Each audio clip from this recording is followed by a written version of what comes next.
So, crypto universe, I'm back with another video. I got some earth-shattering, face-melting, moonshot material here for you today. And we look at the market, and Bitcoin is inching closer and closer to all-time highs. As of my recording of this, it's up to $111,000. The fear and greed index is back up to a 73, so people are starting to feel really greedy. The market cap is the total market cap for the entire market is 3.5 trillion. We are inching closer and closer to all-time highs, and we all know what that really means. We're inching closer and closer to altcoin season, and that's what this is all about. So the first story we're gonna get into here is from Schumann Financial. This is about XRP, and it just was announced that the Euro P is now live on the XRP Ledger. We're proud to bring the first MiCA compliant Euro stablecoin to one of the world's most trusted blockchains. Here's what this means for the future of the Euro economy on chain. So this is a thread that was posted from Schumann Financial. I was just giving a quick summary of it. Again, stable coins are here to stay. Stable coins are going to be the way that they introduce the entire blockchain slash crypto concept to normies. You have some people who have already heard of crypto, of course, but there's still most people either never heard of it or just simply don't care about it. They only care once news comes out that a bull run is making a bunch of people money. But this is still major. Everything is going digital. Money in general is going digital. This is why the US had no choice but to begin to make progress when it comes to pushing towards actually establishing some sort of framework around these digital assets, because of the fact that these other countries aren't waiting around for America. These other countries are obviously trying to get ahead of America. They're not trying to have to still rely on the US dollar once they go to digital assets, but the US, they're finally starting to make a move. And you've seen this with the Genius Act that was recently passed, not passed, but it recently had a vote over the past several days where they're now going to continue to escalate the bill to the point where it's going to sooner than later it's going to be officially passed by Donald Trump, by the president Donald Trump. And this is still major because stable coins, like I said a second ago, this will be how regular people will be introduced to it. Whether they know it or not, they will be using blockchain related products. They will be transacting through the blockchain. And this is very big for Europe, but more importantly, this is big for XRP because if the Euro P becomes the go-to Euro stablecoin for Europe or anybody around the world who wants to make a transaction using euros, that you talking about billions and trillions of dollars more going through the XRP ledger. That is major. Next story here is from Decrypt. It's actually about FIFA for all the soccer fans out there. FIFA kicks off Avalanche Layer 1 to power soccer NFT collectibles platform. FIFA will migrate its NFT platform to a custom Avalanche-based blockchain, ending its previous ties with Algorand and Polygon. Yeah, so this is big. This is big. FIFA, the governing body of international soccer, is planning to migrate its FIFA Collect NFTs collectibles platform to its own Avalanche Layer 1 blockchain. FIFA Collect, which allows users to purchase and trade NFT-based soccer highlights, was previously launched on Algorand and also issued some collectibles on the Ethereum scaling network Polygon. In April, platform said it would leave Algorand and migrate assets to a new FIFA-centric blockchain, which is now confirmed to be powered by Avalanche. Quote, this move enhances our ability to deliver unique digital collectibles and immerse fan experiences powered by speed, scalability, and EVM compatibility. That means seamless integration with popular wallets, easier access, and a future-proof foundation of growth. This is a quote from Francesco Abate, I believe is how you pronounce that name. He's the CEO of Modex and FIFA Collect. We're proud to help lay the groundwork for a new era of digital football.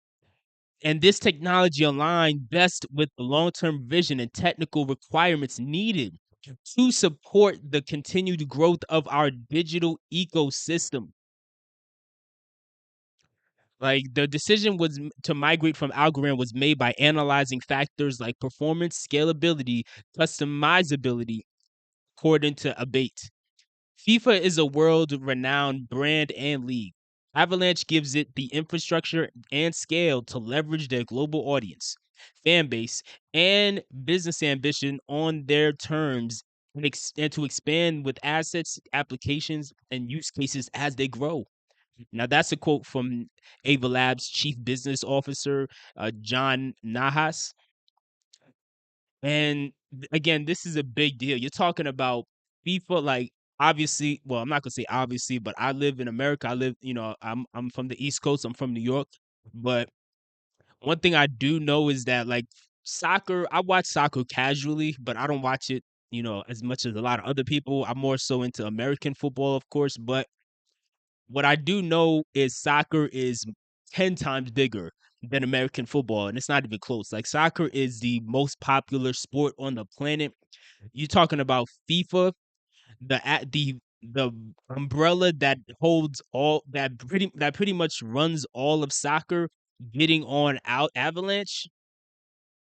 This is major news. I'm surprised not a lot of people are really talking about this. But to go to the next story here, Texas moves to adopt Bitcoin reserve, needs final sign off to become law. Texas lawmakers have approved a bill to create a state run Bitcoin reserve, leaving one final procedure step before it can become law. Texas is now seeking to become the second U.S. state to formally adopt a Bitcoin reserve. The bipartisan bill has passed all legislative hurdles, barring a final concurrence vote. Lawmakers voted 101 to 42, reflecting a strong but not unanimous bipartisan support. The Texas House of Representatives has passed the landmark legislation seeking to establish a Bitcoin reserve on its third and final reading on Wednesday, moving the state closer to officially adopting crypto as a part of its treasury management. Now, this is beyond major, in my opinion, not just for Bitcoin, but obviously for crypto as a whole. You're talking about a scenario where these, and for the record, Texas, like it said in the article, is the second state that's trying to do this. The first state that's already started this is New Hampshire. But this is still a major deal. You're talking about because once they get to the point where they make it normal to make Bitcoin a part of their treasury, then I mean it's inevitable that you're going to see stable coins, obviously, and then from there you're also going to see other digital assets come into play. Whether it's Ethereum, XRP, Avalanche, Solana, Cardano, HBAR, like any one that you could possibly name, they're going to get on board with it. So I'm very fascinated to see how that plays out and how soon it takes Texas to begin the process of actually having or storing on record storing Bitcoin reserves. Next story here is a major story from Cointelegraph reading that former Safemoon CEO John Corney has been convicted on all charges by a New York jury, including conspiracy to defraud the United States, money laundering, and wire fraud. Now, for the people that don't remember or or the people that are new to crypto, during the last official bull run during like 2020 going into 2021, a a meme coin that became extremely popular after Doge and Shiba Inu blew up. A meme coin that became extremely popular was Safemoon. You started seeing it; it just randomly just popped up out of nowhere and just started getting um all these random posts from celebrities and influencers and crypto influencers and regular celebrity influencers, and it was all of this seemingly out of nowhere. And once this person got arrested, the picture starts to become more clear. It was all a scam. Now you can make an argument all meme coins are a scam, but that's neither here nor there. At the end of the day, this guy got caught up. He's being convicted. Now, will he be actually sentenced to any serious prison time, or will he just get a slap on the wrist? I'm not sure what's going to happen yet, but time will tell, obviously. So the next story here, the final story, is actually a screenshot right here. This is history that we're looking at right here. This 15 years ago today, May 22nd, 2010, Laszlo Haniesk, I believe is how you pronounce that. He made the first Bitcoin transaction to buy two Papa John pizzas for $10,000 or 10,000 Bitcoin, worth $40 at the time. Now that's the equivalent of spending $1.1 billion on pizza, Papa John's pizza. I'm surprised Papa John's hasn't gone out of their way to lean into this story and like make a big deal out of it, use that as like marketing material, like just like to say their pizzas are that, that valuable, right? But still major deal, major monumental moment in the history of cryptocurrency. Because for the people that don't know, in the early stages of Bitcoin, they had nothing that they could actually do with it. They didn't know how on earth they were gonna make this thing they just created valuable. And in the chat rooms that this guy was in, they came to an agreement that they were gonna have somebody order pizza on his behalf, on Laszlo's behalf, and in exchange, he sent them a certain amount of Bitcoin to compensate for whatever the price the person paid for those two pizzas that was delivered to his house. Pizzas were worth $40, so they, for whatever reason, he sent 10,000 out, 10,000 Bitcoin. Of course, prior to that, they were useless, but now with this official transaction, it now has it now has value. And so from that point on, Bitcoin's value just began to develop from there because all it took was one simple pizza transaction. I'm very curious where this guy is today. I'm probably going to do research in the coming days. Like, where is this guy today? Did he store any Bitcoin of his own? Everybody assumes he spent all his Bitcoin and they say they feel sorry for him, but I don't know if I've ever heard him come out and say that he didn't have any Bitcoin. Who knows? He may have had Bitcoin stashed for the longest and he could have cashed out and been a billionaire. You never know.